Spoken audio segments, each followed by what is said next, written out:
We need to speak in a common voice in solidarity with each other. 6 candidates have put their name on the ballot to become the next national chief of the Assembly of First Nations after former national chief Roseanne Archibald, who became the first woman to lead the AFN in 2021, was ousted after an investigation into her leadership. Each candidate gathered at a forum in Winnipeg Wednesday ahead of the December 6th vote. Cindy Woodhouse is one of 2 Manitoba representatives vying for the job. She has recently been serving as the AFN regional chief for Manitoba.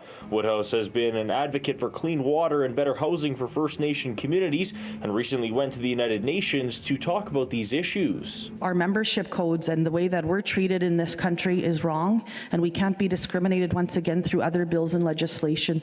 So we have to be stronger in Parliament. Sheila North is also one of the candidates from Manitoba. She's a journalist and former Grand Chief of the Manitoba Kweitanoyokamakanac. She says unity among Indigenous people is important. We have to be at the driving force. You have to be at the driving force. And I want to make AFN responsive and inclusive of what you're saying that needs to be done at AFN. Reginald Belrose says funding the needs to people living in remote and northern communities is vital. When it comes to housing, mental health, training, access to primary health care, that's all different from the southern perspective. Candidates Dean Sayers, Craig Mackinac, and David Pratt all say it's important for Indigenous people to chart their own path and begin moving forward. Our inherent rights, our inherent obligations were never surrendered in any treaty.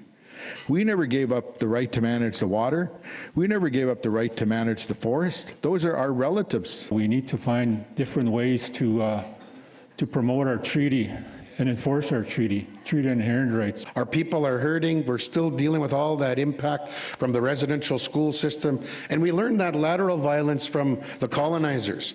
So everyone's at their own stage in their healing path, and we have to respect each other as we're on that healing path. Assembly of Manitoba Chiefs Grand Chief Kathy Merrick says it would be great to see a Manitoban representative as the national chief. Having the highest population of Indigenous people, First Nation people in the country here in Manitoba, we need a voice that will be able to speak to that population for that population.